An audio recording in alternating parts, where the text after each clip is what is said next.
सत्संगतजी प्रेमाने बोलूया. धन निरंकारजी.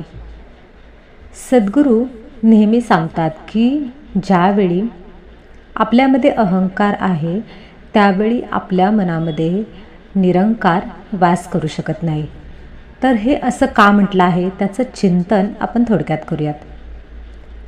की बघा, अहंकार कधी निर्माण होतो, मुळात अहंकार म्हणजे काय हे समजून घेणं गरजेचं आहे.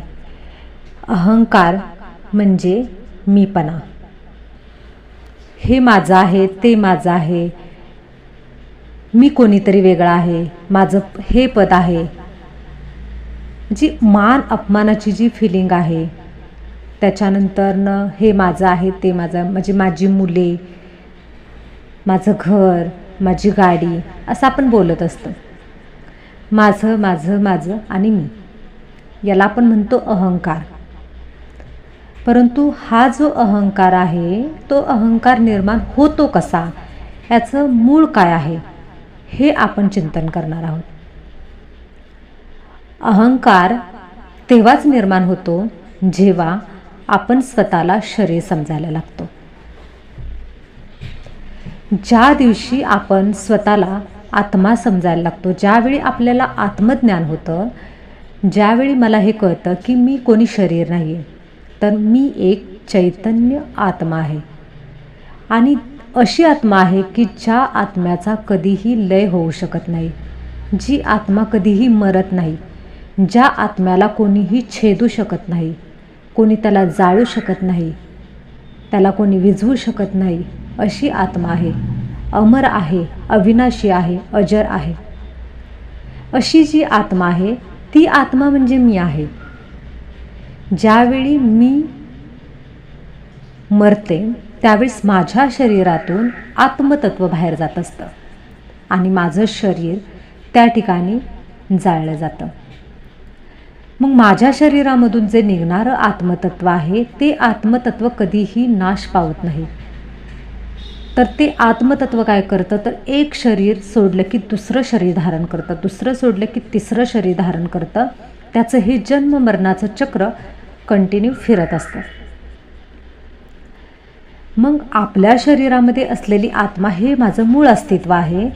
फक्त एखादं बघा की आपण एक छानसा ड्रेस घेतला, नवीन ड्रेस आहे, तो ड्रेस आपण घातला, काही दिवस आपण घालतो, तो ड्रेस जुना होतो आणि त्याच्यानंतर आपण तो ड्रेस टाकून देतो, पुन्हा नवीन ड्रेस घेतो. आपल्याला त्याचं दुःख होतं का, तर होत नाही.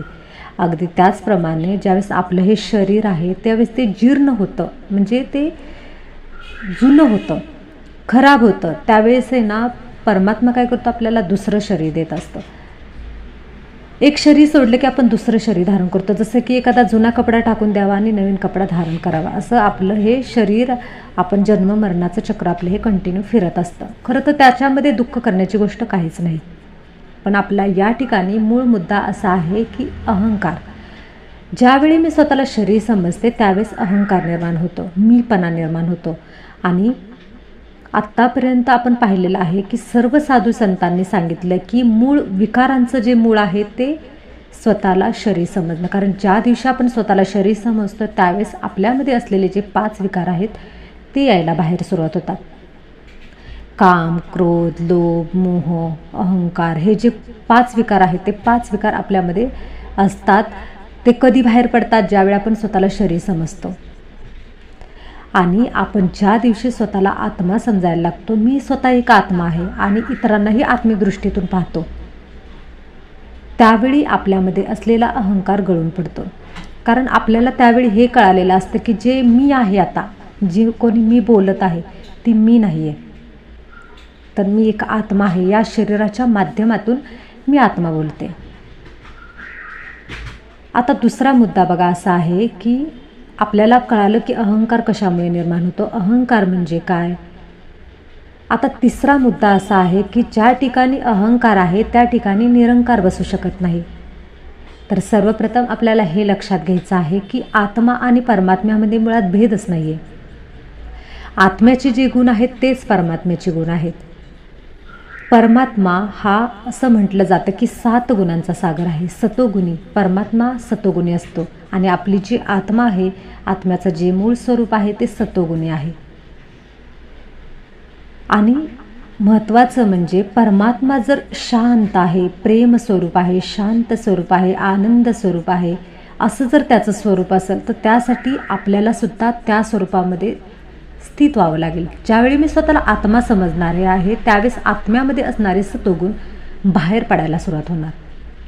मग जे आत्म्यामध्ये सतोगुण आहेत ते सतोगुण आहेत शांती, प्रेम, आनंद, शक्ती, ज्ञान, सुख. हे जे आत्म्याचे सतोगुण आहेत ते सतोगुण बाहेर यायला सुरुवात होते.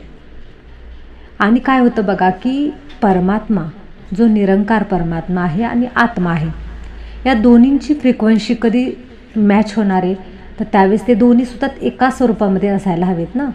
जसं की एखादा रेडिओ आहे, त्या रेडिओमध्ये जर आपल्याला एखादा स्पेसिफिक चॅनेल लावायचा आहे तर तो चॅनेल लावत असताना आपल्याला काय करावं लागतं, बरोबर तेच बटन दाबावं लागतं ना. तसं परमात्मा हा शांतीचा सागर आहे. मग शांतीच्या सागराबरोबर जर आपल्याला कनेक्शन साधायचे, आपलं म्हणणं त्याच्यापर्यंत पोचवायचे, त्याचं म्हणणं जर आपल्यापर्यंत येऊ द्यायचे तर त्याच्यासाठी काय करायला लागेल आपल्याला, तर शांत हा आत्म्याचा मूळ स्वभाव आहे त्या स्वभावामध्ये आपल्याला स्थित व्हावं लागेल.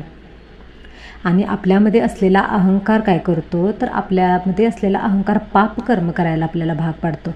आणि ज्यावेळी आपल्याकडून पापकर्म होतं त्यावेळी आत्मा स्थिर राहत नाही, अशांत होते, उद्विग्न होते, दुःखी होते, व्यतीत होते. आणि अशा वेळी अशा दुःखी व्यतीत झालेल्या जे आपलं आत्मा आहे किंवा आत्म्यामध्ये असलेलं जे मन आहे त्याच्यामध्ये निरंकार पोहोचू शकत नाही किंवा वासही करू शकत नाही किंवा त्याचं अस्तित्व तिथंपर्यंत पोहोचू शकत नाही, त्याची फ्रिक्वेन्सी मॅचही होऊ शकत नाही.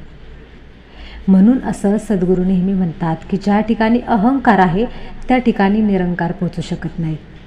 म्हणजे काय होतं तर त्याच्यामध्ये जो अडथळा आहे, जसं की एखादा बल्ब आहे, त्या बल्ब भोवती जर समजा कचरा साठलेला आहे आणि आपण म्हणतोय का नाही की बटन तर आपण चालू केले, प्रकाश खालीपर्यंत येत नाही आहे का, कारण ती जी कचऱ्याची जी जाळी आहे ती त्या बलाभोवती आहे. तसंच ह्या विकारांची जाळी जर आत्म्याभोवती जर आपल्या असेल तर परमात्मा आणि आत्म्यामध्ये मध्ये जो दरी निर्माण होते त्या दरी निर्माण झाल्यामुळं आपल्याला काय होतं, हा निरांकार परमात्मा आपल्यापर्यंत पोहोचू शकत नाही. मग ह्या विकारांच्या जळीमध्ये असलेला जो अहंकार आहे तो अहंकार आपल्याला संपुष्टात आणण्यासाठी आपण स्वतःला आत्मदृष्टीनं पाहायचं आहे आणि इतरांना देखील आपण त्या दृष्टीनं इतरांकडेही पाहायचं आहे. त्याच्याकडे पाहिल्यानंतर आपल्याला कुणाच्याही शरीराकडे बघितल्यानंतर आपण असं समजायचं नाही की तो शरीर आहे, तर ती पण एक आत्मा आहे आणि मी सुद्धा एक आत्मा आहे. ज्यावेळी ही दृष्टी तयार होईल त्यावेळेस अहंकार आपोआपच गळून पडेल. चला तर आजच्या या व्हिडिओमध्ये आपण याविषयी जाणून घेतलं. अजून वेगवेगळे विषय आपण वेगवेगळ्या पद्धतीनं आपण जाणून घेणार आहोत. तुम्हाला जर हा व्हिडिओ आवडला असेल तर लाईक करा, शेअर करा, कमेंट्स करा. धन निरंकारजी.